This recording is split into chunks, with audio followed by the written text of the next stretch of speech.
ഒരു സോളിനെ ഹാപ്പി ആക്കുന്ന എന്ത്? അടിപൊളി. അന്ന് ആക്ച്വലി ഒരു പ്രവചനം പോലെ ആയിരുന്നു. ശരിക്കും പറഞ്ഞ അതെ, ആളൊരു ചില്ലറക്കാരനൊന്നും അല്ല.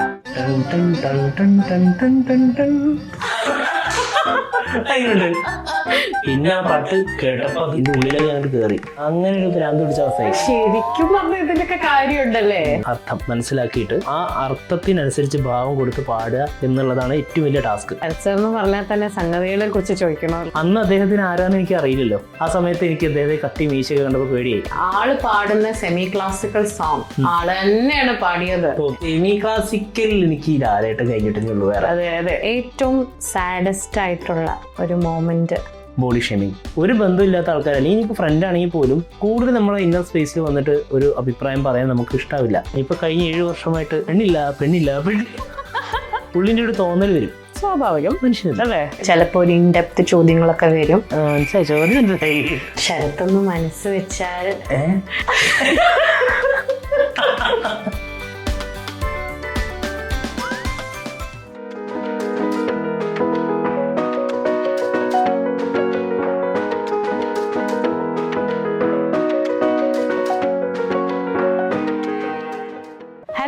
Welcome to the very first episode of Doctor Nora Talks. ഇവിടെ കൂടുതലും ഒരു സോൾ ചാറ്റ്, സോൾ ഇൻട്രാക്ഷൻസ് പോലത്തെ സംസാരങ്ങളായിരിക്കും. നമ്മൾ കുറച്ച് ചിലപ്പോൾ ഒരു ഇൻഡെപ്ത് ചോദ്യങ്ങളൊക്കെ വരും. അപ്പോൾ ആ ഒരു ടൈപ്പ് ഇൻട്രാക്ഷന് പറ്റിയ ഒരു ഫസ്റ്റ് എപ്പിസോഡ് എന്തെന്ന് ഞാൻ കുറേ ആലോചിച്ചു. നമ്മളെല്ലാവരും നമ്മുടെ ശരീരത്തിന് വേണ്ടി ഫുഡ് കഴിക്കുന്നു അല്ലേ? അതുപോലെ തന്നെ നമ്മുടെ സോളിനെ ഹാപ്പി ആക്കുന്ന എന്ത് എന്നുള്ള രീതിയാണെങ്കിൽ music is considered the food of soul.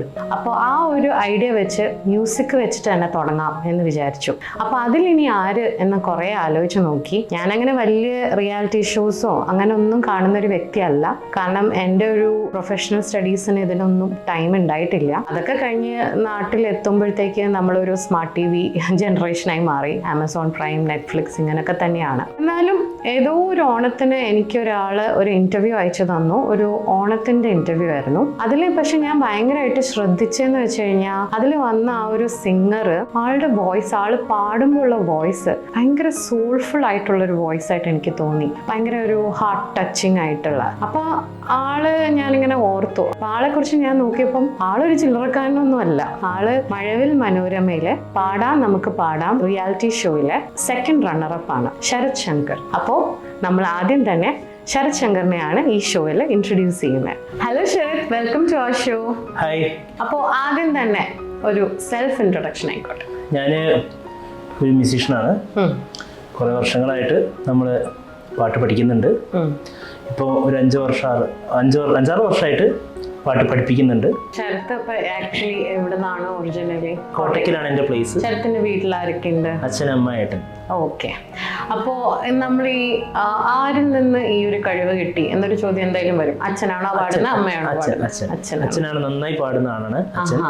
അച്ഛൻ ഇവിടെ മലപ്പുറം തിരൂര് ഭാഗത്തൊക്കെ ഒരുപാട് പ്രോഗ്രാംസ്, അച്ഛൻ്റെ ഒരു പീക്ക് ടൈം ഉണ്ടായിരുന്നു 25-30 ഏജിലൊക്കെ ഒരുപാട് പ്രോഗ്രാംസ്. അച്ഛൻ തബലയും വായിച്ചിരുന്നു. ഓക്കെ. തബല വായിക്കാറുണ്ടോ? ഞാൻ തബല, ഏട്ടൻ തബല വായിക്കും. ഓക്കെ, അടിപൊളി. അപ്പൊ അങ്ങനെ കഴിവ് അങ്ങോട്ടും ഇങ്ങോട്ടും അങ്ങനെ. ഓക്കെ, നല്ല കാര്യം. അപ്പോൾ നമുക്ക് തുടക്കം തന്നെ എടുക്കാം. എപ്പോഴാണ് പാട്ട് പഠിക്കാൻ തുടങ്ങിയത്? ഞാൻ എൻ്റെ 1ാം ക്ലാസ് പഠിക്കുമ്പോഴാണ് ശരിക്കും സ്റ്റാർട്ട് ചെയ്തത്. പിന്നെ സന്തോഷ് എന്നാണ് സാറിൻ്റെ പേര്, അച്ഛൻ്റെ സുഹൃത്താണ്. അദ്ദേഹം ഒരു ഗവൺമെന്റ് സ്കൂൾ സംഗീത അധ്യാപകനായിരുന്നു. ഈ ചെറിയ കുട്ടികൾക്ക് അദ്ദേഹം വളരെ, ഇപ്പോഴും എനിക്ക് ഭയങ്കര കമ്പനിയാണ് സാറായിട്ട്. എപ്പോഴും കോണ്ടാക്ട് ഒക്കെ ഉണ്ട്. പക്ഷെ അന്ന് അദ്ദേഹത്തിന് ആരാന്ന് എനിക്ക് അറിയില്ലല്ലോ. ഞാൻ ചെറിയ കുട്ടിയില്ല, 6 വയസ്സല്ലേ ഉള്ളൂ. അപ്പം ആ സമയത്ത് എനിക്ക് അദ്ദേഹത്തെ കട്ടി മീശയൊക്കെ കണ്ടപ്പോൾ പേടിയായി. അപ്പൊ അതുകൊണ്ട് കരച്ചിൽ തുടങ്ങി. അദ്ദേഹം പറയുകയും ചെയ്തു, ലൈക്ക് ഗേറ്റ് വരെ സൗണ്ട് കേൾക്കണം എന്നൊക്കെ പറഞ്ഞപ്പോ നമ്മൾ പേടിച്ചു. അപ്പൊ ആ ഒരു പേടിന്റെ പുറത്ത് പിന്നെ നമ്മള് ഒരു മാസം കണ്ടിന്യൂ ചെയ്തപ്പോൾ തന്നെ നിർത്തി. വ്യാഴാഴ്ച ആയിരുന്നു ക്ലാസ്, എനിക്കിപ്പോഴും ഓർമ്മയുണ്ട്. വ്യാഴാഴ്ച രാവിലെ ആകുമ്പോൾ എനിക്ക് പനിക്ക് വരും. കാരണം വൈകുന്നേരം മ്യൂസിക് ക്ലാസ് ഉണ്ടല്ലോ എന്ന് ആലോചിച്ചിട്ട്. എന്തിനാണ് ആ പേടി എന്ന് എനിക്ക് ഇപ്പോഴും അറിയില്ല. അന്ന് ശരിക്കും പ്രോപ്പറായിട്ട് അദ്ദേഹത്തിൻ്റെ അടുത്തൊക്കെ അദ്ദേഹത്തിനെ പോലെ വലിയൊരു സാറിൻ്റെ അടുത്തൊക്കെ ട്രെയിനിങ് അന്ന് ചെറുപ്പം തൊട്ടേ കൺസിസ്റ്റൻ്റ് ആയിട്ട് കിട്ടിയെങ്കിൽ ഒരുപാട് ബെറ്റർ ആയി പോയേനെ ചിലപ്പോൾ തോന്നാറുണ്ട്. പക്ഷെ റിഗ്രറ്റ് ചെയ്തിട്ട് കാര്യമില്ല, നമുക്കന്ന് ബുദ്ധി പോകത്തില്ല. ഇപ്പോഴും കുറെ ഉണ്ടായിട്ടൊന്നല്ല, എന്നാലും അല്ല, പക്ഷെ നമുക്ക് പറയാൻ പറ്റില്ല ശരത്.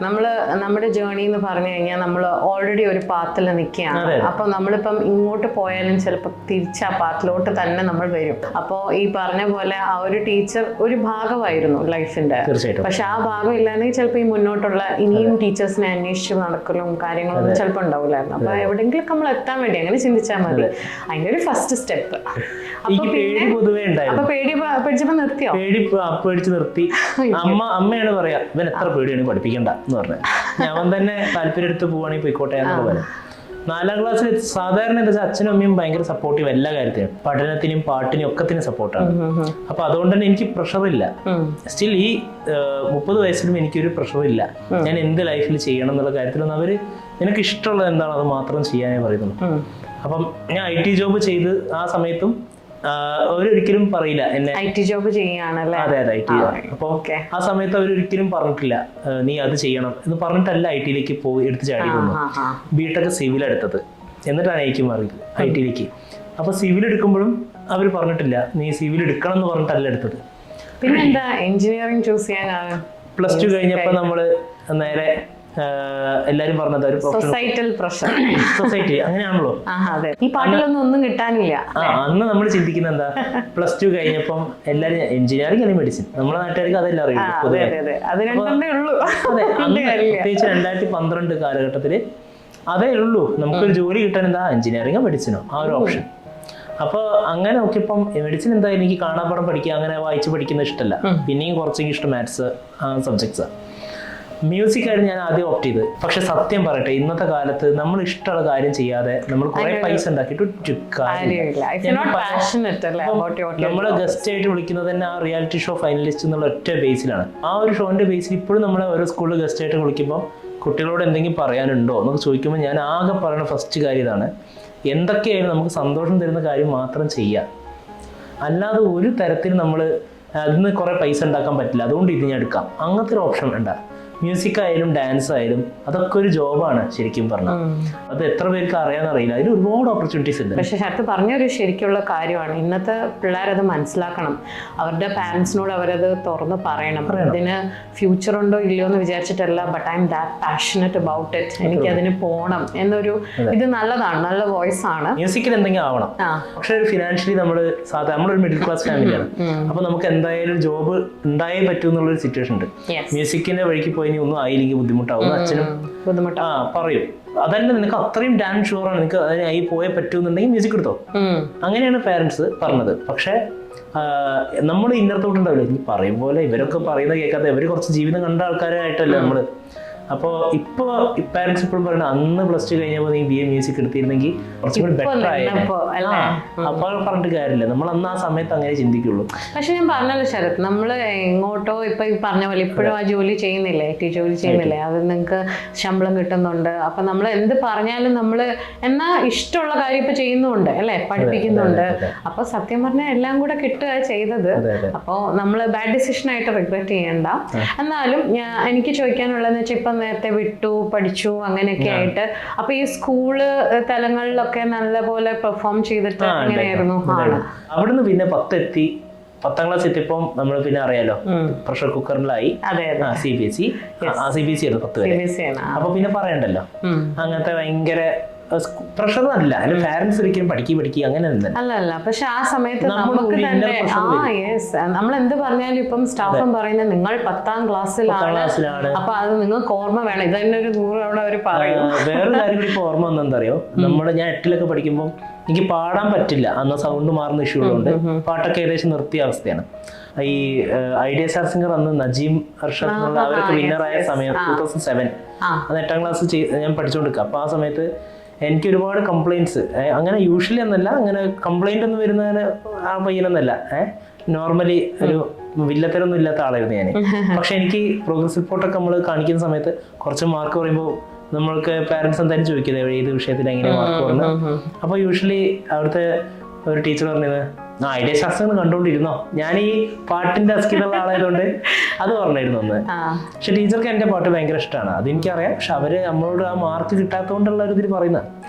പിന്നെ പിൽക്കാലത്ത് എനിക്ക് ഐഡിയ ശാസ്ത്രങ്ങൾ അല്ലെങ്കിൽ പോലും അതേപോലത്തെ ഒരു റിയാലിറ്റി ഷോയിൽ എനിക്ക് പോകാൻ പറ്റി എന്നുള്ളതൊരു ഭാഗ്യാണ്. അങ്ങനെ അന്ന് ആക്ച്വലി ഒരു പ്രവചനം പോലെ ആയിരുന്നു ശരിക്കും പറഞ്ഞ. അതെ, അന്ന് ഞാൻ അറിയിച്ചു നമുക്കൊക്കെ റിയാലിറ്റി ഷോ ഒന്നും പറഞ്ഞിട്ടില്ല. നമുക്ക് കണ്ണെത്താ ദൂരത്തുള്ളൊരു വിസ്മയ ലോകം പോലെ മാത്രമാണ് ഈ TV ചാനല് റിയാലിറ്റി ഷോ എന്നൊക്കെ പറയുന്നത്. അതിൻ്റെ അകത്ത് എന്താ നടക്കണമെന്നൊന്നും അറിയില്ല. അപ്പൊ അന്ന് ഈ ചാനലിലൊക്കെ പാടുക നമുക്ക് കൗതുകമാണ്. അത് ആ കൗതുകം ഉള്ളതുകൊണ്ടാണ് കണ്ടിരുന്നത്. ഒരു എപ്പിസോഡ് പോലും മുടങ്ങാതെ കണ്ടിരുന്ന ആളാണ്. അത് അവരെങ്ങനെ പാടുന്നതൊക്കെ കണ്ടിട്ട് ഞാൻ കുറെ അതുപോലെയൊക്കെ പാടാം. ഞാൻ സാങ്കല്പിക മൈക്കൊക്കെ വെച്ച് പാടും, കണ്ണാടിന് മുന്നിൽ പാടി അഭിനയിക്കും. അതൊക്കെ എന്റെ ഭയങ്കര ചെറുപ്പത്തിലുള്ള അങ്ങനെ ഹോബിയായിരുന്നു. അല്ല, അപ്പൊ ഈ ഒരു എഞ്ചിനീയറിംഗിലൂടെയും ഇങ്ങനെ പാട്ടൊക്കെ സ്റ്റേജിൽ പാടി കുറെ അഡ്മയറേഴ്സ് ഉണ്ടായിരുന്നോ? അതായത് മനസ്സിലായി, ചോദ്യം മനസ്സിലായി. അതായത് ഈ +1 +2 ഒക്കെ പഠിക്കുന്ന സമയത്ത് ഞാനൊരു ഗവൺമെന്റ് സ്കൂളിലേക്ക് മാറിയല്ലോ. CBSE ആ സ്കൂളൊക്കെ വിട്ടു. അപ്പൊ നമുക്ക് യൂഷ്വലി ഒരു ഗവൺമെന്റ് സ്കൂളിൽ നിന്ന് ഞാൻ ആഗ്രഹിച്ച പോലത്തെ സപ്പോർട്ടൊന്നും കിട്ടിയില്ല. 10 വരെയുള്ള സ്കൂളിൽ പഠിക്കാൻ വേണ്ടിയിട്ടൊക്കെ പറയുമെങ്കിലും ഈ കാര്യത്തോട് എടുക്കുമ്പോൾ ഭയങ്കര സപ്പോർട്ടായിരുന്നു. കോട്ടയ്ക്കൽ വിദ്യാഭവനിലാണ് ഞാൻ പഠിച്ചത്. ആ സ്കൂളിൽ പറഞ്ഞാൽ അവര് അങ്ങനെ സപ്പോർട്ടീവ് ആയിട്ടുള്ള ഒരു എൻവയോൺമെന്റ് എനിക്ക് ക്രിയേറ്റ് ചെയ്തുകൊണ്ടാണ് ഇന്ന് എനിക്ക് പാടാൻ പറ്റും. നമ്മൾ ആ ഒരു തുടക്കത്തിലുള്ള ഒരു 15 വർഷം സ്കൂൾ കാലഘട്ടം അവിടുന്ന് എന്ത് സപ്പോർട്ട് നമുക്ക് കിട്ടുന്നു, ഒരു ഇൻഡിവിജ്വലിനെ മോൾഡ് ചെയ്യുന്നതിൽ വലിയൊരു പങ്ക് വഹിക്കുന്നുണ്ട് സ്കൂളിംഗ് എന്നുള്ളത്. അപ്പം +1 +2 എത്തിയപ്പോൾ ഞാൻ ഓർമ്മിച്ചു എഞ്ചിനീയറിംഗ്. പിന്നെ +2 കഴിഞ്ഞ് റിപ്പീറ്റ് ചെയ്തു. അങ്ങനെ നിൽക്കുമ്പോഴാണ് ജ്യോതി എഞ്ചിനീയറിംഗ് കോളേജിലാണ് ഞാൻ പഠിച്ചത്. BTech സിവിലായിരുന്നു എൻ്റെ ബ്രാഞ്ച്. സിവിൽ എടുക്കാൻ കാരണം എനിക്ക് വേറെ ഒരു ബ്രാഞ്ചിനെ പറ്റി അറിയില്ല. നമ്മുടെ സിവിൽ പറയുമ്പോൾ കണ്ണോണ്ട് കാണുന്ന ബിൽഡിംഗ് ബ്ലോക്കുകൾ അങ്ങനത്തെ കാര്യങ്ങളല്ലേ. അപ്പൊ നമ്മൾ വിചാരിച്ചെന്താ അത് ഈസി ആയിരിക്കും പഠിക്കാനൊന്നും കുഴപ്പമുണ്ടായില്ല. സപ്ലി ഒന്നും ഇല്ലാണ്ട് ഭാഗ്യം പാസ്സായി. അപ്പോൾ അതൊരു ഭാഗ്യമാണ്. പക്ഷെ എന്താ പറയാ, നമുക്ക് ഉള്ളിൻ്റെ ഉള്ളിൽ മ്യൂസിക് എന്നുള്ള യൂണിയൻ ഡേ, ആർട്സ് ഡേ അല്ലെങ്കിൽ ആനുവൽ ഡേ ഇതൊക്കെ വരുമ്പോഴാണ് നമ്മൾ ശരിക്കും നമ്മളെ ഫുൾ പൊട്ടൻഷ്യൽ ജീവിക്കുന്നത്. ബാക്കിയൊക്കെ എന്ന് പറഞ്ഞൊരു അഭിനയം പോലെ തന്നെയായിരുന്നു. ക്ലാസ് അറ്റൻഡ് ചെയ്യുന്നു, പഠിക്കാൻ മാർക്ക് വാങ്ങണം, പാസ്സാവണം, അത്രേ ഉള്ളൂ. യൂഷ്വൽ ഒട്ടുമിക്ക എല്ലാവരും ഇങ്ങനെയൊക്കെ തന്നെയാവും. നമ്മളെ പാഷൻ എന്താ നമുക്കൊരു 20 വയസ്സിൻ്റെ ഉള്ളിൽ കണ്ടെത്താൻ പറ്റും. ഉള്ളിൻ്റെ ഒരു തോന്നൽ വരും. ആ തോന്നൽ വന്നാൽ പിന്നെ ഐക്യ വെച്ച് പിടിച്ചോണം. അതിലേക്ക് ധൈര്യം വേണം നമുക്ക് ഐക്യ ഇറങ്ങാൻ. എനിക്ക് ആ ധൈര്യം ഇല്ലായിരുന്നു, അതാണ് സത്യം. ഒരു 22-23 വയസ്സെത്തിയപ്പോഴാണ് നമുക്ക് മ്യൂസിക് തന്നെ ഇറങ്ങണം. ജോലി തപ്പുന്നുണ്ടെങ്കിൽ എൻ്റെ ഉള്ളിൽ ജോലിയുടെ കൂടെ മ്യൂസിക് കൊണ്ടുപോകാൻ പറ്റുമോ, ഇങ്ങനത്തെയൊക്കെ ചിന്ത. എങ്ങനെയെങ്കിൽ മ്യൂസിക് ഇത് മാത്രമാണ്. 24 വയസ്സിൽ ബാങ്ക് കോച്ചിങ്, PSC കോച്ചിങ്, അതെല്ലാവർക്കും യൂഷ്വലി എങ്ങനെയാണല്ലോ. ഡിഗ്രി കഴിഞ്ഞാൽ നമ്മളിവിടെ എല്ലാവർക്കും ജോലിയൊന്നും ആയില്ലേ, എന്നാ നേരെ വിട്ടോ ബാങ്ക് കോച്ചിങ്, PSC കോച്ചിങ്, അങ്ങനെ കോച്ചിങ്ങുകളൊക്കെ ഒരുപാട് പോയിട്ടുണ്ടായിരുന്നു. അപ്പൊ അങ്ങനെ അത് കഴിഞ്ഞപ്പോഴാണ് റിയാലിറ്റി ഷോ ആദ്യം വന്ന് സി കേരളം സരിഗമപ്പാന്റെ റിയാലിറ്റി ഷോ ഓഡീഷൻ അറ്റൻഡ് ചെയ്തു. അപ്പോൾ ഫസ്റ്റാണ് ക്യാമറ എന്നുള്ള സാധനത്തിനും ഞാൻ പാടിയിട്ടില്ല അതുവരെ. നമ്മൾ ലൈറ്റ് മ്യൂസിക് സ്റ്റേറ്റിലൊക്കെ പാടുമ്പോൾ നമുക്ക് എന്താ ഉണ്ടാവുക, ക്യാമറ ഒന്നും ഇല്ലല്ലോ, 3 ജഡ്ജസ് അല്ലേ ഉള്ളൂ. ഇത് ക്യാമറ, 3 ക്യാമറ ഒക്കെ വെച്ചിട്ട് നമ്മൾ ഓഡീഷനെ തന്നെ ക്യാമറ എന്ന് പറഞ്ഞപ്പോൾ എന്റെ കിളി മാറി. അത് അവര് മാറി ചോദിക്കുന്നുണ്ട്. നമുക്ക് ലൈറ്റ് മ്യൂസിക്കിനൊക്കെ പോകുമ്പോൾ നമ്മൾ ആ പാട്ട് പഠിച്ച പാട്ട് പാടെ പോരാ. ഞാൻ ആ സ്കീമിൽ ഓഡീഷന് പോയത് 2 പാട്ട് പ്രിപ്പയർ ചെയ്തു, അത് പഠിക്കുക പോരാ, പാടെ പോരാ എന്നുള്ളത്. അവിടെ എത്തിയപ്പോൾ അവര് Malayalam melody, Malayalam fast, Tamil melody, Tamil fast ഇങ്ങനെ ചോദിച്ചപ്പോ എന്റെ കിളി മാറി. ഞാനപ്പോ ഒന്നുമില്ല, പഠിച്ചത് കൂടി ഓർമ്മയില്ലാതെ അവിടുന്ന് ഭയങ്കര ബോധം കിട്ടില്ല എന്നുള്ളൂ. ഞാൻ അങ്ങോട്ട് പോന്നു. അപ്പൊ ആ ഓഡീഷൻ അങ്ങനെ തീരുമാനമായി. അത് ഏകദേശം കഴിഞ്ഞപ്പോ തന്നെ ഉറപ്പായിരുന്നു കിട്ടില്ല എന്ന്. അപ്പൊ അന്ന് നമ്മുടെ അച്ഛൻ്റെ ഒരു പരിചയത്തിലുള്ള ഒരാൾ വീട്ടിലേക്ക് ഇത് കഴിഞ്ഞ് ക്ഷീണം മാറ്റാൻ വേണ്ടി പോയി. കൂടുതൽ ക്ഷീണമായി. കാരണം അതിനു വേണ്ടി നിനക്ക് വല്ല ഭ്രാന്തുണ്ട്, ഇതിനു വേണ്ടി പോണോ? ഇത് റിയാലിറ്റി ഷോ നമ്മളെ പോലെ സാധാരണക്കാർക്ക് പറഞ്ഞിട്ടുള്ളതല്ല, അതൊക്കെ വലിയ കാര്യങ്ങളാണ് അങ്ങനെ പറഞ്ഞു. അപ്പോൾ അതിനെ നമ്മൾ എന്താ ചെയ്യാ, നമുക്കത് നടക്കൂല എന്നുള്ളൊരു തോന്നൽ വന്നു. സാധാരണ അത് ആ ഒരു ഡിമോട്ടിവേഷൻ കേട്ടാ ഉറപ്പായിട്ട് വേറെ വല്ലവരും ഇരുന്നെങ്കിൽ അത്ര പാഷനേറ്റ് അല്ല, എന്നാൽ പാടണം എന്നൊക്കെ ഒരു ആഗ്രഹം മാത്രം, അങ്ങനെയൊക്കെയുള്ള ആൾക്കാരുണ്ടല്ലോ, അവരാണെങ്കിൽ അവിടെ വെച്ച് നിർത്തിയിട്ടുണ്ടാകും പരിപാടി. എനിക്കതല്ല, ഞാൻ ഭയങ്കര സ്റ്റെപ്പാണായിരുന്നു. ഞാനതിന് എന്തായാലും ഇതിനെന്തെങ്കിലും പ്രൂവ് ചെയ്യണം എന്നുള്ള പോലെ അങ്ങനെയാണ്. പിന്മാറാൻ തയ്യാറല്ലായിരുന്നു, ഇതൊരു ചാലഞ്ച് ആയിട്ട് എടുത്തു. അപ്പൊ ഭയങ്കര ചാലഞ്ചിങ് വാശിയായിരുന്നു. ഒരു ചാനലിൽ എന്തെങ്കിലും ഏത് ചാനലായാലും ഞാൻ പോയിരിക്കുന്നുള്ളൊരു ഓഡീഷൻ നീ തോക്കും, എനിക്കറിയാം തോക്കും. അങ്ങനെ പോയി മഴവിൽ മനോരമേന്റെ ഒരു ഇത്, കാരണം നാട്ടിൽ എല്ലാവരും തന്നെ പറച്ചിൽ തുടങ്ങി. കാരണം ഞാൻ അതിലൊരു ഷോയിൽ പോയി, അച്ഛൻ്റെ പേര് ശിവശങ്കരൻ എന്നാ. അപ്പം ശിവേട്ടങ്ങളെ മോൻ പോയിട്ട് ഒന്നും കിട്ടിയില്ലല്ലേ? അത് അങ്ങനെ തന്നെയാണ് പറഞ്ഞ അച്ഛനും തന്നെ ഇതൊരിതായി. കാരണം ഞാനിവിടെയൊക്കെ പാടുന്ന ആളുമാണ്, സ്റ്റേറ്റ് ലെവലിലൊക്കെ പാടിയിട്ടുള്ള ആളാണ്. അപ്പം നമുക്ക് നമ്മളൊരു പാട്ടുകാരെന്നുള്ള ലെവലിൽ കുറച്ചെങ്കിലും നമ്മൾ അറിയപ്പെട്ടിട്ടുണ്ട്. ഒരു ഷോയിൽ പോകുമ്പോൾ കിട്ടാതെ പോരുമ്പോൾ, ഓഡീഷൻ തന്നെ തോറ്റു പോരുമ്പോൾ അപ്പൊ പാടി പാട്ടൊന്നും അല്ല എന്നുള്ളിടത്തോളം വരുത്തുകയാണ്. ആക്ച്വലി നമുക്ക് അവിടുത്തെ സിറ്റുവേഷൻ എന്താ, ആ പയ്യൻ ഞാൻ എന്താ അനുഭവിച്ചെന്നുള്ളതൊന്നും ആരും അല്ല. പക്ഷെ എങ്ങനെ പോയാലും ആക്ച്വലി അപ്പോൾ ഒരു കുറേ ഡീമോട്ടിവേറ്റ് ചെയ്യുന്ന കാര്യങ്ങൾ വന്നിട്ടും ശരത്ത് പക്ഷെ അതിനെ എല്ലാം ഒരു ചാലഞ്ചായി കണ്ടിട്ട് മുന്നോട്ട് നീങ്ങി. അങ്ങനെ നമ്മള് മഴവിൽ മനോരമയിലെത്തി. എന്നിട്ട് അപ്പോ അത് കഴിഞ്ഞ് നമ്മള് ഓഡിഷന് പ്രാക്ടീസ് ചെയ്ത് പോയി. നമ്മള് പ്രാക്ടീസ് ചെയ്യാച്ചാൽ ഒന്നുമില്ല, ഓഡീഷൻ അധികം ചോദിക്കില്ല എനിക്കറിയാം. പല്ലവി അനുപല്ലവി കൂടി കഴിഞ്ഞാൽ പാടിപ്പിക്കുള്ളൂ.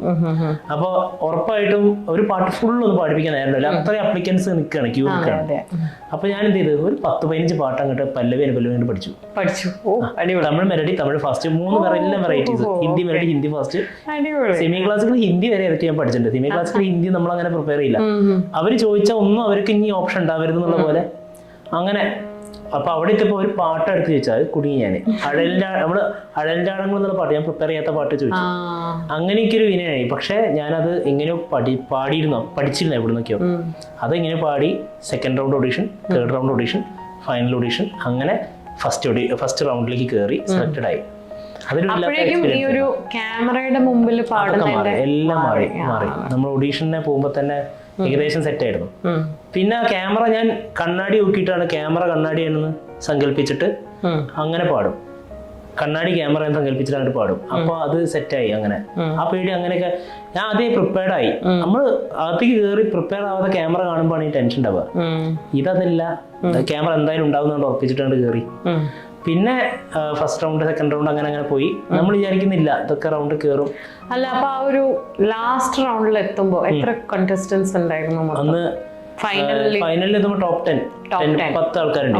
അപ്പൊ ആ ജഡ്ജസ് ജഡ്ജ് ഫേവറേറ്റ് അങ്ങനെ എന്തെങ്കിലും ഉണ്ടായിരുന്നു? ചേച്ചി, ശരത് സാറ്, റിമി ടോമി, ഈ 3 പേരായിരുന്നു. അപ്പൊ ശരത് സാർ എന്ന് പറഞ്ഞാൽ തന്നെ സംഗതികളെ കുറിച്ച് ചോദിക്കണമല്ലോ. ആക്ച്വലി അതൊരു സാറ് ഭയങ്കര കൂളാണ്. എനിക്ക് മനസ്സിലായത്, ഞാൻ പേടിച്ചിട്ടാണ് ആദ്യം അപ്രോച്ച് ചെയ്തിരുന്നത്. നമ്മളെല്ലാവർക്കും ശരത് സാറാണെന്ന് പറയുമ്പോൾ തന്നെ, പക്ഷെ അങ്ങനെയല്ല. സാറ് ഭയങ്കര കൂളാണ്. നമുക്ക് എപ്പോൾ വേണമെങ്കിൽ സാറിന്റെ റൂമിൽ പോയിട്ട് ഡൗട്ട്സ് ചോദിക്കാം. ഇത്രയും ഫ്രീഡം തരുന്ന ഒരു സെലിബ്രിറ്റി ജഡ്ജ് ഞാൻ കണ്ടിട്ടില്ല. അത്രയും ഫ്രീഡാണ്. എപ്പോൾ വേണമെങ്കിലും നമ്മൾ എടാ നീ ചെക്കാ, നീ ഒന്ന് പാടാ, അങ്ങനെ ഒരു ആറ്റിറ്റ്യൂഡിൽ സംസാരിക്കുക എന്ന് പറയുമ്പോൾ എനിക്കത് ഭയങ്കര ഇഷ്ടമാണ്. സാർ ഭയങ്കര കോമഡിയാണ്. അപ്പൊ സാർ ഇപ്പൊ ഇവിടെ കുറ്റിപ്പുറത്തുകാവ് എന്ന് പറഞ്ഞൊരു അമ്പലമുണ്ട്, ദേവീക്ഷേത്രം. അവിടെ ഗസ്റ്റ് ആയി വന്നപ്പോ സാർ എന്നെ സ്റ്റേജിലേക്ക് വിളിക്കൊക്കെ ഉണ്ടായിരുന്നു. അത് ഭയങ്കര അത്ഭുതമായി. അവിടെ എത്തിയപ്പം എന്റെ ഒരു ചെക്കൻ ഇവിടെ ഉണ്ടല്ലോ എന്ന് പറഞ്ഞിട്ട് സ്റ്റേജിലേക്ക് വിളിച്ചു. അവിടെയുള്ള ആൾക്കാരൊക്കെ ഞെട്ടിപ്പോയി. ഞാൻ വിചാരിച്ചില്ല എന്നെ വിളിക്കുന്നൊന്നും. അത് ഭയങ്കര ഒരു, എനിക്ക് ഇപ്പൊ പറയുമ്പോ തന്നെ ഗൂസ് ബംസ് ഒക്കെ. ഒരുപാട് സോങ്സ് നമ്മൾ കേൾക്കുന്നു, പഠിക്കുന്നു അല്ലെ? ഇപ്പൊ ആ ഷോയ്ക്ക് വേണ്ടി തന്നെ എത്ര എണ്ണം പഠിച്ചിട്ടുണ്ടാവും അല്ലെ?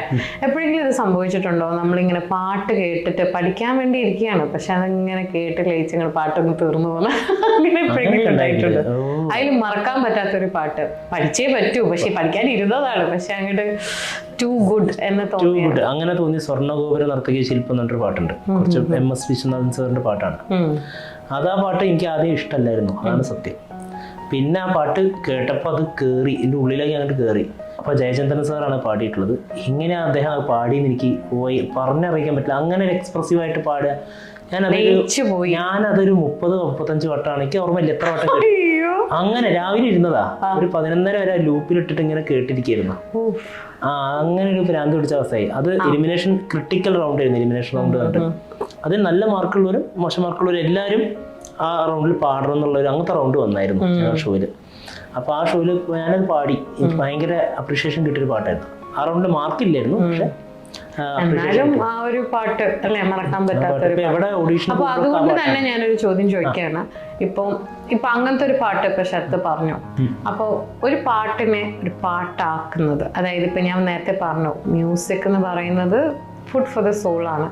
അപ്പൊ ആ ഒരു ഫുഡ് ഫോർ ദ സോൾ ആക്കുന്ന ഫാക്ടർ എന്തായിരിക്കും ശരത്തിന്റെ അഭിപ്രായത്തിൽ? മ്യൂസിക് ആണോ, ലിറിക്സ് ആണോ, പാടുന്ന ഒച്ചയാണ്? ഇതെല്ലാം ഒത്തിണങ്ങിയിട്ടാണ് ഒരു പാട്ട്. അത് ഓഫ് കോഴ്സ് ഹാർമണി, അത് ഞാൻ സമ്മതിച്ചു. പക്ഷെ എന്നാലും ശരത്തിന്റെ ഉള്ളിൽ ഇപ്പൊ നമ്മൾ പറയില്ല, ഇപ്പൊ ഞാൻ ചിലരോട് ചോദിച്ചിട്ടുണ്ടെങ്കിൽ ചിലർ പറയാറുണ്ട് ഞാനൊരു കൂടുതലും ഒരു ലിറിക്സിന്റെ ആളാണ്, എനിക്ക് ആ വേർഡ്സ് അങ്ങോട്ട് കറക്റ്റ് ആയാൽ പിന്നെ ഒന്നും നോക്കാനില്ല, അങ്ങനെ പറയുന്ന ആൾക്കാരുണ്ട്. അപ്പൊ ശരത്തിനെ പക്ഷെ ഒരു പാട്ട് ആകർഷിക്കുന്നത് എങ്ങനെയാണ്, ഏത് ഭാഗമാണ്? എനിക്ക് ഒരു പാട്ടിന്റെ ലിറിക്സിന്റെ അർത്ഥം മനസ്സിലാക്കിയിട്ട് അതിന് ഭാവം, ആ അർത്ഥത്തിനനുസരിച്ച് ഭാവം കൊടുത്ത് പാടുക എന്നുള്ളതാണ് ഏറ്റവും വലിയ ടാസ്ക്. ലിറിക്സ് മാത്രം പാടുക വെച്ചാൽ അർത്ഥം മനസ്സിലാക്കി പാടുക എന്നുള്ളത് കവിതയായി മാറും. നമുക്ക് അതല്ല, പാട്ടിന്റെ സംഗീത സംബന്ധമായ മാറ്റേഴ്സ്, ശ്രുതി, അങ്ങനത്തെ താളം, ലയം, ഈ 3 കാര്യങ്ങളും ഒപ്പിക്കും വേണം. ലിറിക്സിന്റെ അർത്ഥം മനസ്സിലാക്കിയിട്ട് അതിന് ഭാവം കൊടുക്കും വേണം എന്നുള്ളതാണ് ടാസ്ക്. അതാണ് മിക്ക മത്സരങ്ങളിലും കുട്ടികൾക്ക് പറ്റുന്ന മിസ്റ്റേക്കും. ഞാനായാലും ഇപ്പൊ ഒരു മത്സരത്തിന് പോകുമ്പോൾ ടെൻഷൻ വരും അല്ലെ, ഒരു വേദിയിൽ ജഡ്ജസ് ഇരിക്കുക, പാടുക. ചിത്ര ചേച്ചിക്ക് പോലും എപ്പോഴും പാടുന്നതിന് പിന്നെ ടെൻഷൻ ഉണ്ടെന്നാണ് ചിത്രാമ്മ എപ്പോഴും പറയാറ്. അപ്പൊ നമുക്ക് എന്തായാലും ടെൻഷൻ ഉണ്ടാവും. അപ്പൊ ആ ഒരു സംഭവം നമ്മൾ പാടുന്ന സമയത്ത് വരണം, ഈ 3 ഒത്താണെങ്കിൽ വരണം. അതാണ് അതിൻ്റെ ഒരു ബ്യൂട്ടിഫൈ ചെയ്യാന്ന് പറയും പാട്ടിന്. ഇപ്പൊ പിച്ച വെച്ച നാൾ മുതൽ ഇത് പാടാണ്. മിക്ക ആൾക്കാരും കർണാട്ടിക്കൊക്കെ പഠിക്കുന്ന കുട്ടികള് ഇങ്ങനെയാണ് പാടുക. ഇങ്ങനെ തുറന്ന് പാടൂല, ഇങ്ങനെ പ്രാക്ടീസ് ഇങ്ങനെ പാടും. ഇത് ഈ പ്രാക്ടീസോട് കൂടി പിച്ച വെച്ച മുതൽ ഇങ്ങനെ പാടുന്ന കേട്ടിട്ടുണ്ട്. അപ്പൊ അതിന് ആ ലിറിക്സിന്റെ ഭംഗി ഒരിക്കലും ഉൾക്കൊള്ളാൻ പറ്റില്ല. പിച്ച വെച്ച നാൾ മുതൽ കുനി, ആ നാൾ മുതൽ കുനി തന്നെ മനസ്സിലാവണ്ടേ, വൃത്തിക്ക് പാടുക. നമ്മള് ബേസിക്കലി ഒരു ഇന്റോണേഷൻ ഇമ്പോർട്ടൻസ് ഉണ്ട്. അതായത് നമ്മൾ എവിടെ കുറച്ച് കൂട്ടുന്നു, എവിടെ ഒന്ന് കുറയ്ക്കുന്നു, അതിനൊക്കെ ഭയങ്കര അല്ലേ. അതെ, ശ്രുതി ചേരണം. പിച്ച വെച്ച നാൾ, ആ നാൾ എന്നുള്ള പക്കയായിട്ട് തന്നെ പോണം. നാൾ അങ്ങനെ വേരിയേഷൻ വന്നാൽ പോയി അത് ആസ്വദിക്കാൻ പറ്റില്ല. പക്ഷെ ഈ മ്യൂസിക് കേൾക്കുമ്പോ വേറൊരു കാര്യം വരുന്നുണ്ട്. പിച്ച വെച്ച നാൾ ആരെങ്കിലും ഇഷ്ടപ്പെട്ടിരുന്നോ? നല്ല പാട്ടാ ഞാൻ വേണ്ടായിരുന്നു. അപ്പൊ അത് ഉണ്ടായിരുന്നു. അപ്പൊ സ്വാഭാവികം മനുഷ്യനല്ലേ. പക്ഷെ ഞാൻ ചോദിക്കുന്നത് വെച്ച് കഴിഞ്ഞാൽ ആ ഒരു ഇൻഫ്ലുവൻസ് എന്തായിരുന്നു പാട്ടിലാണ്? കാരണം ഇപ്പൊ ഞാൻ കേട്ടെടുത്തോളം, ഇപ്പൊ ഞാനും അനുഭവിച്ച ഒരാളാണ്. ഓഫ്കോഴ്സ് ലവ് ഇല്ലാതെ ലൈഫില്ല. അപ്പൊ നമ്മള് ലവിലൂടെ കടന്നു പോകുമ്പോൾ നമ്മൾ ശ്രദ്ധിക്കുന്ന ഏറ്റവും വലിയ കാര്യം ഒരു റോസ് ടിന്റഡ് ഗ്ലാസസ് ഇട്ട ഫീലാണ്. എല്ലാം വളരെ നമുക്ക് വേണ്ടി, എല്ലാം നല്ല അടിപൊളിയാണ്, ലൈഫേ അടിപൊളിയാണ്. അപ്പോൾ ആ ഒരു എക്സ്പീരിയൻസ് കാരണം ഞാൻ ചോദിക്കുകയാണ്, ശരത്തിന്റെ സോങ്സിൽ അതിനെ എത്ര ഇൻഫ്ലുവൻസ് ചെയ്തിട്ടുണ്ട്? ശരിക്കും പ്രണയിക്കുന്ന ഒരാൾക്ക് നന്നായി പാടാൻ പറ്റും ഇല്ലേ? അപ്പോ ഇത് അങ്ങോട്ട് പോയോ അതോ നമുക്കൊരാളുടെ പ്രണയം ഉണ്ടാവണമെന്നേ ഉള്ളൂ. അത് 2 വേ ആവണമെന്ന് നിർബന്ധമൊന്നുമില്ല. അതെ, പക്ഷെ 2 വേ ഉണ്ടായിരുന്നു എനിക്ക്. അത് പിന്നെന്താ വെച്ചാൽ നമുക്ക് വീട്ടുകാരൊന്നും സമ്മതിക്കില്ല, അങ്ങനത്തെ ഒരു സിറ്റുവേഷൻ ഒക്കെ ആയപ്പോൾ അങ്ങനെ നിർത്താൻ, അതെന്തായാലും നടക്കില്ല എന്നുള്ള പോലെ തന്നെ അങ്ങനെ പറഞ്ഞു. അപ്പൊ ഒരു 7 വർഷം മുന്നേ ഏകദേശം അത് കഴിഞ്ഞ 7 വർഷമായിട്ട് പെണ്ണില്ല അങ്ങനെ പറയുമ്പോ പാട്ട് വല്ലതും വരുന്നുണ്ടോ മനസ്സില്? അല്ല, അത് പിന്നെ നമുക്ക് വരുമല്ലോ പാട്ട് നമ്മള്. കാരണം ഞാൻ ചോദിക്കാൻ കാരണം വെച്ച് കഴിഞ്ഞാൽ ഇപ്പൊ ചിലര് പറഞ്ഞ ഒരു കാര്യം ശരിയായിരിക്കാം, ബ്രേക്കപ്പ് കഴിഞ്ഞാലേ ബ്രേക്കപ്പിന്റെ സോങ്സിന് ഒരു പ്രത്യേക അർത്ഥമാണ് എന്നുള്ളൊരു ഫീല്.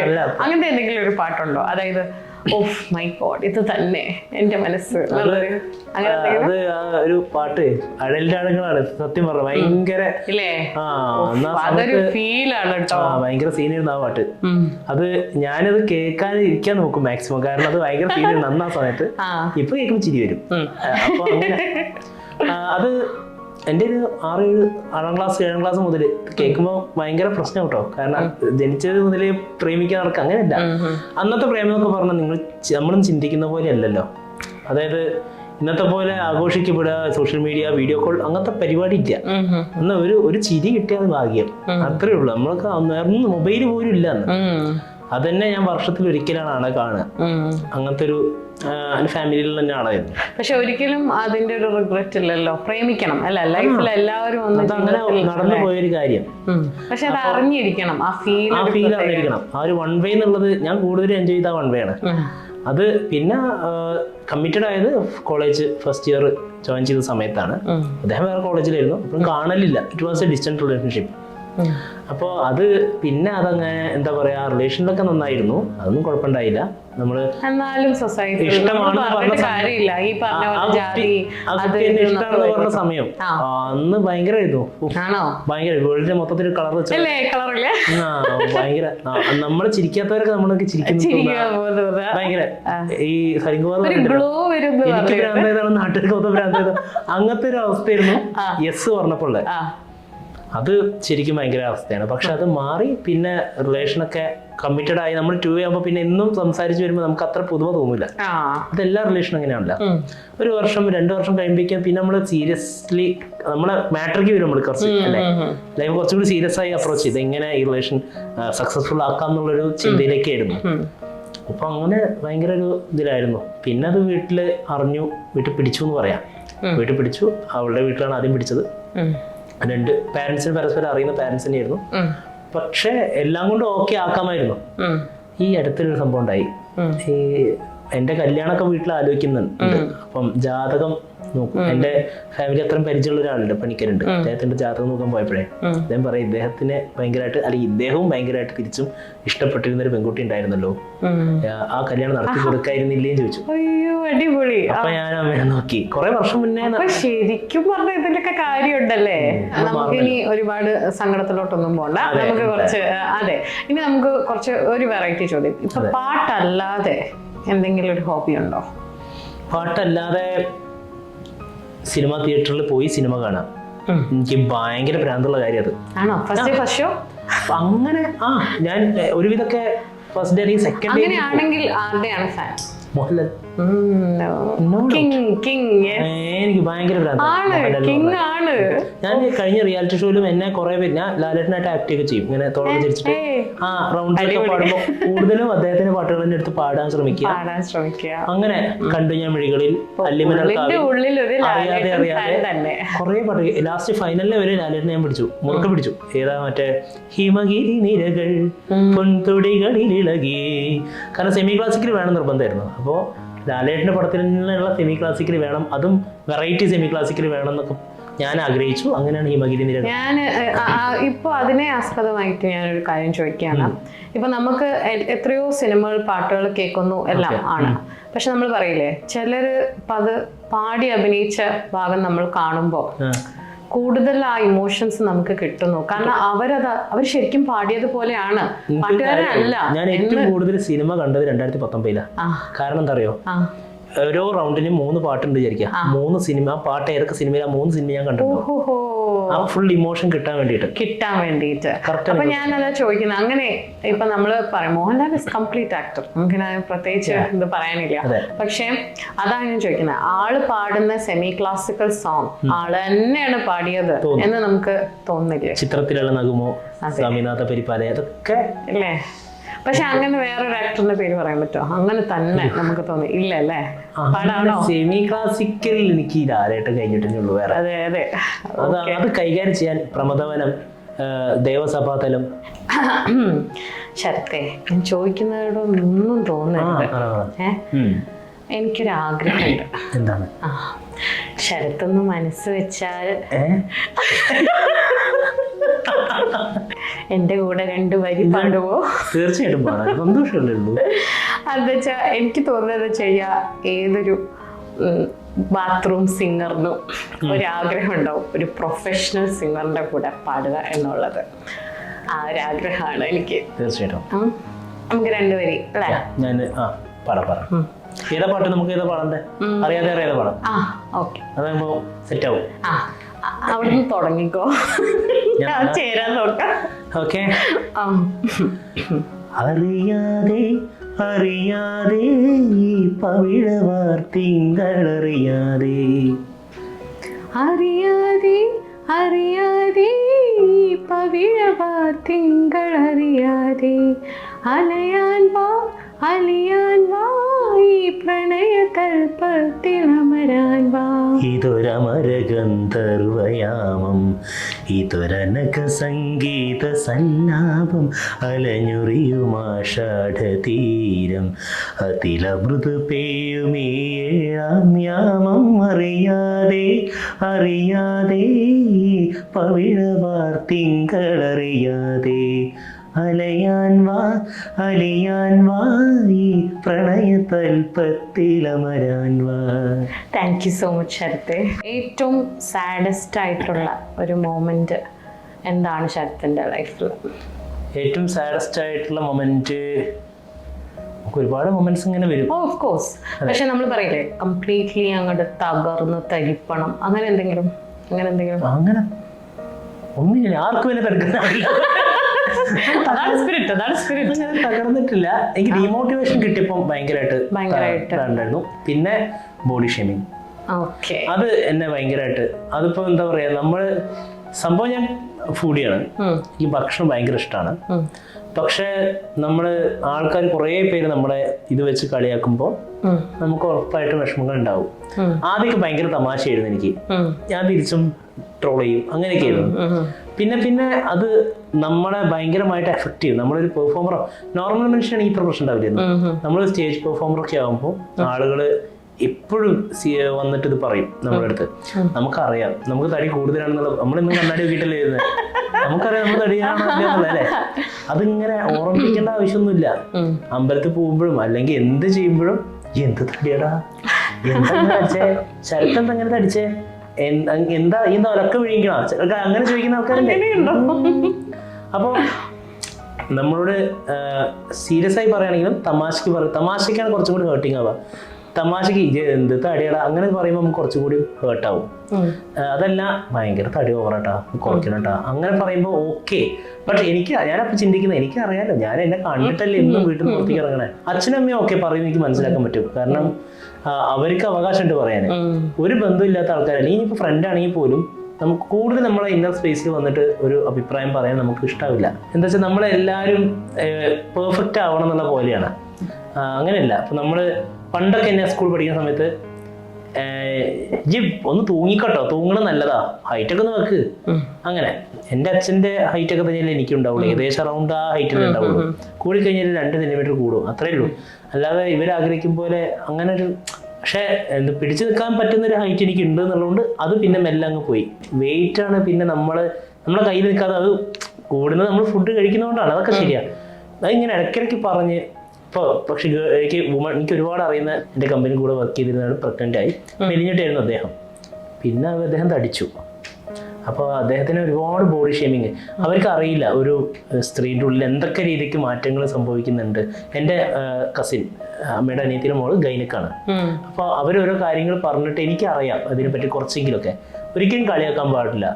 ഒരു ആണ് തടിക്കുന്നത് ഓക്കെ, പക്ഷെ പെണ്ണ് തടിക്കുന്നത് അതിനെ പറ്റിയിട്ട് കുറേ ആൾക്കാർ എന്തൊക്കെയാ പറയാ, അവരുള്ളിലൂടെ നടന്നു പോകുന്ന കാര്യങ്ങൾ ലൈഫിൽ എന്തൊക്കെ അവർ നേരിടുന്നത് ഒന്നും ആരും മൈൻഡ് ചെയ്യില്ല, അങ്ങ് പറയലെന്നെ. ഇപ്പൊ ഈ പറഞ്ഞ പോലെ ഞാൻ ആദ്യത്തേന് കഴിഞ്ഞിട്ട് ഞാൻ കുറെയൊക്കെ മെലിഞ്ഞിട്ട് രണ്ടാമത്തെ ആക്ച്വലി അതിനെക്കാട്ടും. അപ്പൊ എൻ്റെ അടുത്ത് ഡോക്ടർ പറഞ്ഞു, ലൈക്ക് ആദ്യത്തെ വെച്ച് നോക്കേണ്ട വെയിറ്റ് ഇതിന് എന്തായാലും എല്ലാം കുറച്ച് ഡിഫറെന്റ് ആയിരിക്കും, കൂടുതലായിരിക്കാം. അപ്പൊ അങ്ങനെയൊക്കെ വന്നപ്പോൾ നമ്മൾ തന്നെ ആക്ച്വലി ഡൗൺ ആണ്. നമ്മൾ ഇത്ര വണ്ണം ഒരിക്കലും കാണാത്ത സ്കെയിലിൽ അത്രയും വണ്ണം നമ്മൾ കാണാത്ത നമ്മളെ ലാസ്റ്റ് മനസ്സിലൊക്കെ നമ്മൾ എത്തും. ഇനി അതിൽ നിന്നൊക്കെ തിരിച്ച് പറ്റുമോ എന്നുള്ളൊരു ഡൗട്ടിൽ നമ്മൾ തന്നെ നിൽക്കുകയാണ്. അത് എന്താ വെച്ചാൽ എനിക്ക് തന്നെ ഒരു സ്റ്റേജിൽ പെർഫോമൻസിന്റെ ഇടയിൽ ഭയങ്കര കിതപ്പ്. യൂഷ്വലി ഞാൻ ഭയങ്കര ചാടി പറഞ്ഞ് ഡാൻസ് ചെയ്ത് പാടുന്ന ആളാണ്. അത് എൻ്റെ റിയാലിറ്റി ഷോസിലൊക്കെ ഞാൻ അങ്ങനെ ഇപ്പോൾ ഫൈനലിലൊക്കെ ബനാറസ് വാല എന്നുള്ള പാട്ട് അത്ര എനർജി വേണ്ട ഒരു സോങ്ങാണ്. അതൊന്നും എനിക്ക് അന്ന് അത്ര കിതപ്പ് ഉണ്ടായിരുന്നില്ല. തടി അന്നും കുറച്ചൊക്കെ ഉണ്ടായിരുന്നു, പക്ഷെ അന്ന് ഇത്ര കിതപ്പ് ഉണ്ടായിരുന്നില്ല. ഇപ്പൊ അത് പാട്ടിനെ ബാധിക്കുന്നു. ചില മെലഡിയൊക്കെ പാടുമ്പോൾ നമുക്ക് അത്യാവശ്യം ബ്രീത്ത് ആവശ്യമാണ്. അപ്പൊ ബ്രീത്ത് ഔട്ട് ആവുന്നുണ്ട്, ചില വരികൾ മുഴുവിപ്പിക്കാൻ പറ്റുന്നില്ല. അങ്ങനെയൊക്കെ ചെറുങ്ങനെ കണ്ടു തുടങ്ങിയപ്പോഴേക്കും ഞാൻ വേഗം ജിമ്മിന് പോയി ചേർന്നു. അതിന്റെ പാട്ടിനെ പ്രയോറിറ്റി കൊടുക്കുന്ന ഒരാളായതുകൊണ്ട് മാത്രം. ചില ആളുകൾക്ക് ഈ തടി പ്രശ്നമല്ല. അത് പാട്ട് പാടുമ്പോഴും ഡാൻസ് ചെയ്യും, നല്ല തടിച്ച ഡാൻസേഴ്സ് ഉണ്ട്, നന്നായി ഡാൻസ് ചെയ്യുന്നുണ്ട് അവരൊക്കെ. പക്ഷെ ആക്ച്വലി നമ്മൾ ഈ ഞാൻ സൈക്കോളജി ആയിരുന്നു 11th 12th പഠിച്ചത്. അതിൽ ആക്ച്വലി പറയുന്നത് എന്താണെന്ന് വെച്ച് കഴിഞ്ഞാൽ ഈ ഒരു ഫോമുള്ള ആൾക്കാർ are the most happy and Jolly people എന്നാ പറയാം ഈ ഒരു. അപ്പൊ ഞാൻ എന്നും വിചാരിച്ചിട്ടുണ്ട്, അപ്പൊ പിന്നെ എന്താ തെറ്റുമെന്ന്, വണ്ണം ആയാലും എന്താ, നമ്മളൊരു കുറച്ച് ഹാപ്പി ജോളി ആയി എന്നുള്ളതല്ലേ. തടി എന്ന് പറഞ്ഞത് നല്ലതാണ് അല്ലേ, നല്ല തടി ഹാപ്പി അല്ലേ, നല്ല തടി ചീത്ത തടി അതൊരു പോയിന്റ് ആണല്ലോ അല്ലേ. ഓക്കെ, അപ്പോൾ നമ്മള് ശരിക്കും ഇതൊക്കെ എൻജോയ് ചെയ്തു. ഇനി നമുക്കൊരു ഗെയിം ആയാലോ? അപ്പൊ ശരത്തെ, ഗെയിം എന്ന് വെച്ചാ ശരത്തിന്റെ കയ്യിൽ ഇപ്പൊ ഒരു പേപ്പർ ഉണ്ട്, അത് തുറക്കുക. തുറക്കൂ, എനിക്ക് നോക്കാമല്ലോ അല്ലേ? Yes yes. പേടിച്ചു പോയോ? അതെ അതെ, പേടിക്കേ വേണ്ട. അഭിനയിച്ച് കാണിക്കാനാണ് ഞാനിപ്പോ. ആരാന്ന് മനസ്സിലായില്ലേ? Yours truly. Yes, yes, yes. അപ്പോ ഇതൊരു വെഡിങ് ആൽബം അപാരത എന്ന് വേണമെങ്കിൽ ഞാൻ പറയാം. എന്നാലും നമ്മുടെ ഗെയിം ഇതല്ല. ഇതില് എന്താ സംഭവം മനസ്സിലായില്ലേ? നവരസങ്ങളില് ഒരെണ്ണം തെറ്റാണ്. അതേതാന്ന് കണ്ടുപിടിക്കണം. വായിച്ചു തുടങ്ങിയോ? അതിന് പുറത്തുള്ള കരുണം, ഭയാനകം, വീര്യം, ബീഭത്സം, ആർദ്രം, ശാന്തം, അത്ഭുതം, ശൃംഗാരം ഒക്കെ തെറ്റാണ് അല്ലേ? നോക്കട്ടെ ശൃംഗാരം, നോക്കട്ടെ ബീഭത്സം, ആർദ്രം, അത്ഭുതം, ബീഭത്സം എന്തായാലും ഉണ്ട് നവരസങ്ങളില്. ഓ അങ്ങനെ ഇതിന് പേര് തെറ്റാന്ന് പറഞ്ഞ അല്ല, നവരസങ്ങളിൽ ഇതിൽ ഒരെണ്ണം മിസ്സിംഗ് ആണ് ആക്ച്വലി. അതിന്റെ സ്ഥാനത്ത് അവർ വേറൊരെണ്ണം കയറ്റിയിട്ടുണ്ട്. അങ്ങനെ അതേതാന്ന് റെക്കഗ്നൈസ് ചെയ്യാം. ഞാൻ ഈ ഫേസ് വെച്ചിട്ട് ഭാവം റിലേറ്റ് ചെയ്ത് പറയാൻ. കരുണം, ഭയാനകം, വീര്യം, ഹാസ്യം വിട്ടുപോയിട്ടുണ്ട്. ഹാസ്യം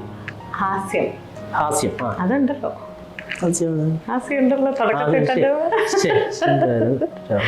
ഇതൊക്കെ കുറച്ച് രൗദ്രം. രൗദ്രമില്ല. ഇല്ല. ഉറപ്പിച്ചു. അപ്പൊ അതിന് പകരം എന്താ വന്നേ? ആർദ്രം. Good boy. അപ്പൊ കഴിഞ്ഞല്ല. താങ്ക്സ് ടു ചേട്ടൻ. എക്സാക്ട്ലി മനസ്സിലതായിരുന്നു. അപ്പൊ ഇപ്പൊ പണി തരാൻ പോകുന്ന എന്താന്ന് വെച്ചാൽ ഇതില് ഓരോ ഭാവത്തിന് 2 വരി പാടണം.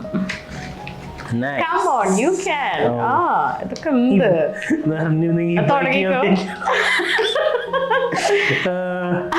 അതില് ഭാവങ്ങൾ വരില്ലേ? കോളാൻ പറ്റത്തില്ലേ? ഇനി എന്താ പഠിക്കോ? ഫസ്റ്റ് തന്നെ സ്റ്റാർട്ട് ചെയ്തോ? തുടക്കം തന്നെ ചെന്നോ? ഹാസ്യത്തിന്റെ ഒരു ഫീൽ കിട്ടുന്ന പാട്ട്. ഹാസ്യം എന്ന് പറഞ്ഞ ചിരി, ഭയങ്കര അട്ടഹസിച്ചും കൊണ്ടുള്ള ചിരിയുള്ള പാട്ട്.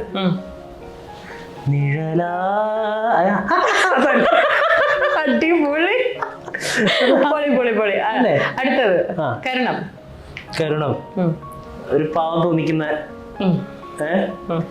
എങ്ങനെ ഞാൻ ഉറക്കേണ്ടു, എങ്ങനെ ഞാൻ ഉറക്കേണ്ടു, ഒരു കരുണം അല്ലെ? ഇനി അടുത്ത് ഭയാനകം ഫീൽ ചെയ്യുന്നൊരു പാട്ട്. ഒരു ഗെയിം ഫീൽ തരട്ടെ. ടിക് ടിക് 1 ടിക് ടിക് 2. ഭയാനകല്ലേ? അത് അമ്മയൊക്കെ എല്ലാവർക്കും പേടിക്കുന്നത്. അടിപൊളി. ഓക്കെ, അടുത്തത് വീര്യം. വിടമാട്ടെ. ഒരു മുறை വന്ന് പാത്തായ. അടിപൊളി. തോന്നണത് നന്നായിട്ട്. ഓക്കെ, പിന്നെ ബീഭത്സം.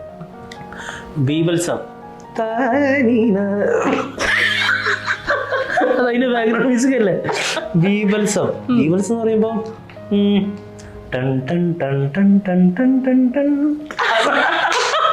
അങ്ങനെയുണ്ട്. കുഴപ്പമില്ല. ഇനി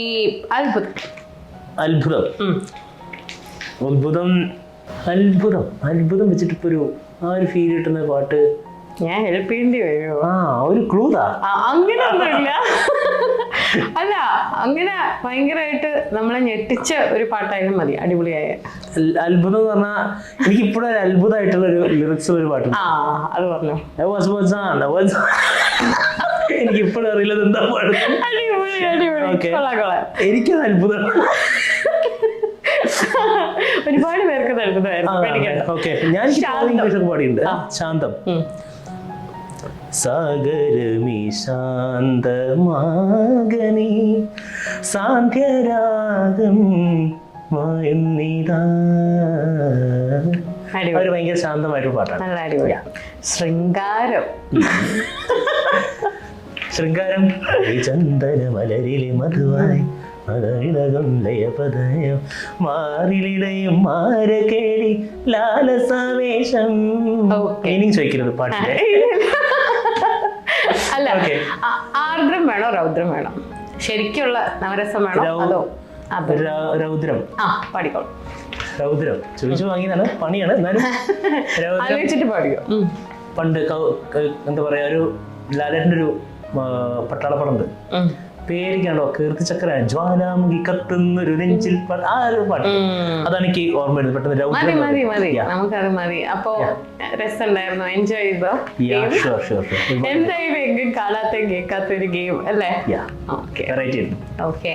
അപ്പോ thank you so much Sarath നമ്മുടെ ഈ ഷോയിന് വന്നതിന്.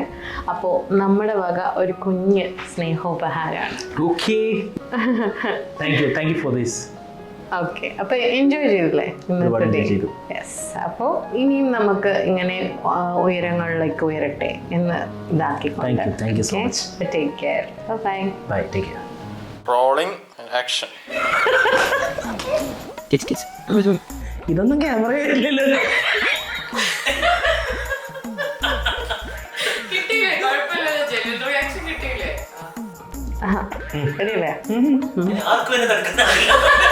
അത് ചോദിക്കണ്ട.